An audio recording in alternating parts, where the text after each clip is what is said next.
Queridos amigos y hermanos, Dios les bendiga. Qué placer para mí es estar una vez más con ustedes y así poder compartir el repaso, un resumen. Trato siempre de sintetizar los puntos más importantes del repaso de la lección de la escuela sabática. En verdad, bienvenido, gracias porque le has dado like, has compartido. Bien, para comenzar quiero invitarte para que oremos. Querido y amante Señor, en este momento queremos estudiar tu palabra. Danos tu bendición, danos tu compañía en el nombre de Jesús. Amén. Controversias. Hoy vamos a hablar de esas controversias que Jesús tuvo con los líderes de su entonces.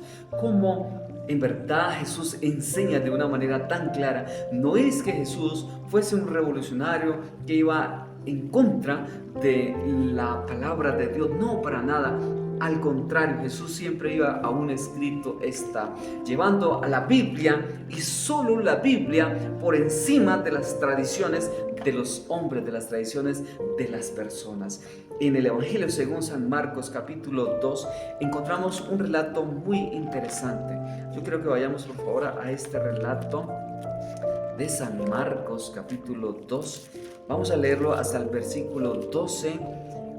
Esto sucedió en el ministerio alrededor de Capernaum, y dice la palabra que después de algunos días entró otra vez en Capernaum y se oyó que estaba en casa. Jesús estaba en casa e inmediatamente se juntaron muchos, tanto que no había lugar, y aún a la puerta les predicaba la palabra. Entonces vinieron algunos trayendo un paralítico que era cargado por 4. Esta es una escena impresionante, bastante conmovedora, porque de repente Jesús está en su predicación, está enseñando, la gente está aglomerada, no caben en la casa, cuando de repente llegan 4 caballeros trayendo de esa manera a un paralítico, lo que conlleva convencer a 4 hombres para que te carguen en camilla. Bueno, este hombre lo consiguió. Tal vez eran primos, tal vez eran parientes, tal vez eran amigos. Lo cierto es que los convence y ahora le dice a los muchachos: mira, por favor, tienes que llevarme cerca de Jesús, porque Jesús es mi única esperanza. Está en Capernaum, necesito ir. Los convence, hacen la camilla y se lo llevan. Cuando llegan se encuentran de que no pueden entrar al lugar porque la casa está llena, todos están escuchando la palabra del maestro. Y así es como sigue diciendo el relato. Mira lo que dice el versículo 4: y no pudieron llegar a Jesús por causa del gentío. Y entonces descubrieron el techo de donde estaba, y hacía una gran abertura. Bajaron el lecho en que yacía el paralítico. Ahora llegan, se encuentran con otro problema, no pueden entrar. Ahora tienen que convencerlos nuevamente. Mira, muchachos, mi única solución es descubrir el techo. Quitemos las tejas, quitemos la palma, quitemos lo que haya que quitar, busquemos unas cuerdas. Por favor, me bajan entre 4 para que Jesús me sane. ¡Wow! Otro desafío. Imagínate el contexto. La casa tenía un dueño, tenían que pagar todos los daños. Y si Jesús de repente no lo sanaba, ¿qué pasaba? Bueno, este hombre era un hombre de mucha fe, por eso Jesús elogia la fe. Versículo 5. Al ver Jesús la fe de ellos, dijo al paralítico: hijo, tus pecados te son perdonados. Gloria sea su nombre. Como Jesús ve la necesidad de este hombre y ahora le dice: mira, tus pecados te son perdonados. El pecado más aborrecible, Jesús lo perdona. El problema más grande del ser humano, que es el problema del pecado, Jesús lo perdona. Él vio la mayor necesidad y entonces le perdona. Y la gente comienza a verlo, los líderes religiosos dicen: ¿y quién es este que perdona pecados? Eso es una blasfemia. Solo Dios puede perdonar pecados. Y dice el versículo 9, Jesús entonces ahora les habla a ellos. ¿Qué es más fácil decir al paralítico: tus pecados te son perdonados? O decirle: levántate, toma tu lecho y anda. Jesús les pregunta: pues para que sepáis que el Hijo del Hombre tiene potestad en la tierra de perdonar pecados.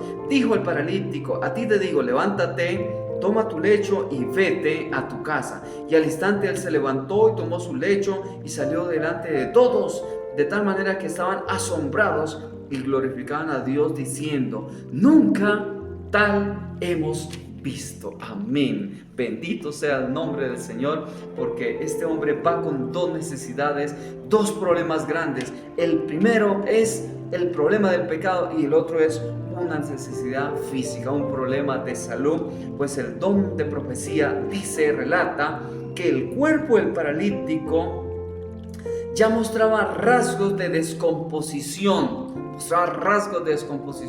tratando a estar putrefacto, oliendo. Imagínate los amigos, pero este hombre tenía mucha fe, de tal manera que nuestro Salvador vio esa condición de ese hombre, tuvo compasión y de esa manera efectuó la sanidad y también el perdón para este hombre.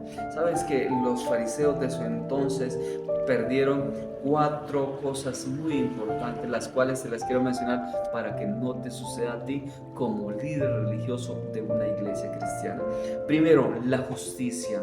Ellos dejaron la justicia, como leyendo la Biblia, como yendo al culto, como haciendo un sinnúmero de cosas en la liturgia, en el templo. Dejaron la justicia, se cegaron totalmente, dejaron la misericordia como punto número 2, dejaron la buena conducta y la humildad delante de Dios. Estas 4 cosas dejaron los personajes, los líderes de su entonces.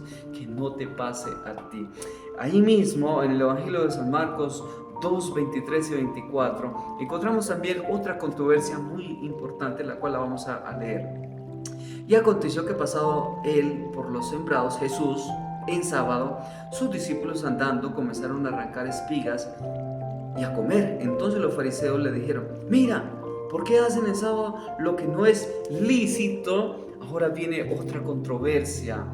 Ya los líderes en ese lugar de reunión lo acusan a Jesús de que perdonaba pecados, de que hacía esto y lo otro, que no le era algo que él debía de hacer.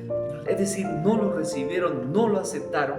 La palabra dice: a los suyos vino, los suyos no le recibieron. Ahora, en el cuarto mandamiento de los 10 mandamientos, Jesús pasa también por los sembrados con sus discípulos. Vienen de giras misioneras, vienen de la obra social, vienen de hacer diferentes cosas en pro del prójimo.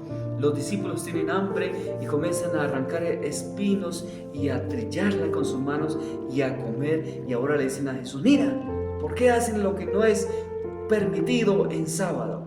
¿Cómo así que no es permitido comer en sábado? ¿De dónde sacaron ellos eso? Bueno, la tradición judía prohibía 39 formas de trabajo en sábado. Esas son las 39 melajot, trabajos. Melajot es trabajos. ¿Cuáles eran? Como punto número 1 era sembrar. Era prohibido tomar un recatón, ir y sembrar una mata de maíz o de frijol. Punto número 2, arar, hasta barrer el jardín. Todo eso estaba prohibido dentro de ese mismo punto. Punto número 3, cosechar, aún consumir frutas hasta la terminación del día. Tú no podías ir, si veías una manzana, si veías un manguito, comerlo. Era pecado en aquel entonces, de acuerdo a los judíos, a los fariseos de su entonces. Como punto número 4, juntar la cosecha. Si se caían las frutas, podías recoger. Vamos a hacer un ejemplo. Tú estás en tu casa, te levantas por ahí un sábado de tarde porque te diste un descansito, de repente ves el palo de guanábana o de mango, se cae una guanábana, un mango, se caen 3, 4. Tú podías ir y tomar una, pero no podías agarrar más, no podías recoger más. Eso lo podías hacer después del sábado. Si te veían, podías ser sancionado o podías ser expulsado de la iglesia o quién sabe qué más cosas. Era prohibido trillar, lo que consiste en separar la cáscara del grano, lo que estaban haciendo los discípulos. Hoy a los cafeteros sería un pecado, porque uno algunas veces en sábado de tarde va y coge el cabecito, sopla la cáscara para ver si está seco o está verde. Eso sería pecado en el tiempo de los judíos. Dentro de esas provisiones, en el quinto, también era exprimir los jugos, que también incluía hacer una limonadita y hacer una ensalada. Si tú tomabas un limón y lo partías, tenía que echárselo directamente a la ensalada. Si los echabas en otro recipiente, era pecado.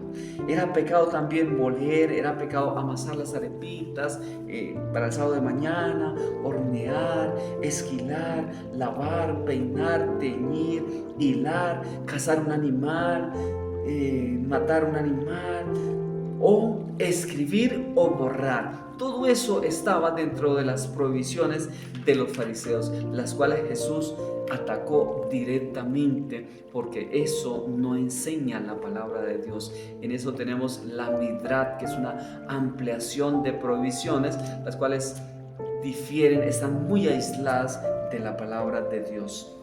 Y bien, los escribas y fariseos acusaban a Jesús. Ahí mismo en Marcos 3:20 encontramos también otro relato interesante. Marcos 3:20. Y otra vez se agolpó la multitud de tal manera que ellos ni aún podían comer pan.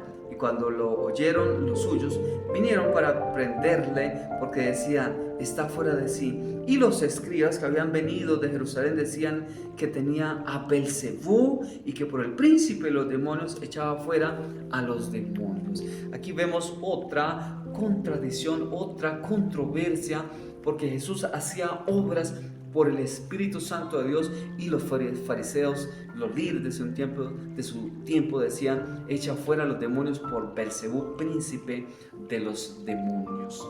Dice el don de profecía, Cristo estaba sobre la tierra. Cuando Cristo estaba sobre la tierra, la gente se agolpaba para escucharlo. Sus palabras eran sencillas y claras, y esto enfurecía a los escribas y a los fariseos, y comenzaron a atacar su carácter, diciendo que había nacido de pecado y que echaba fuera a los demonios por el príncipe de los demonios. Alza tus ojos, página 323.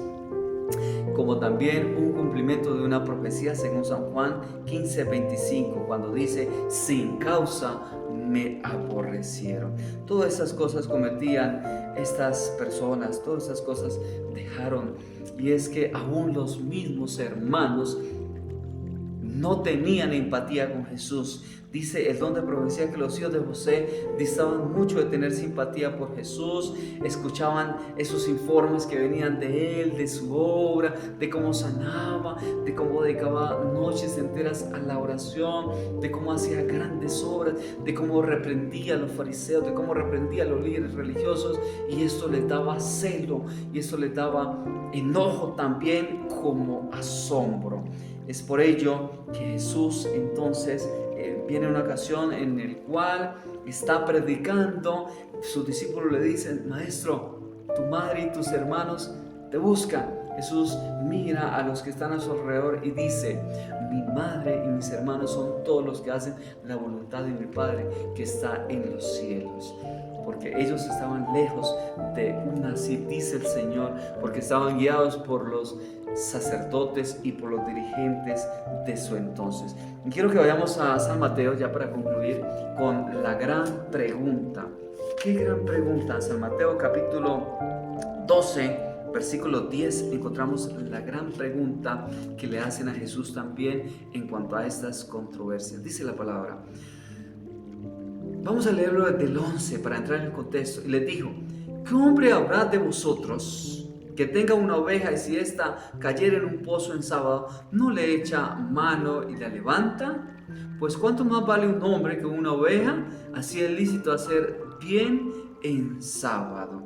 En el contexto era de un hombre que tenía la mano seca, un hombre que de esa manera dice la palabra que Jesús lo sana, Jesús le da la sanidad, y entonces comienzan a acusarlo, y Jesús les dice, bueno, y ustedes me están acusando porque estoy haciendo obras buenas en sábado, y si ustedes tienen una oveja y se cae en un hueco, no le echan mano, no la sacan, pues cuánto más vale un hombre que una oveja. Así es lícito, así es permitido, se puede hacer bien en sábado.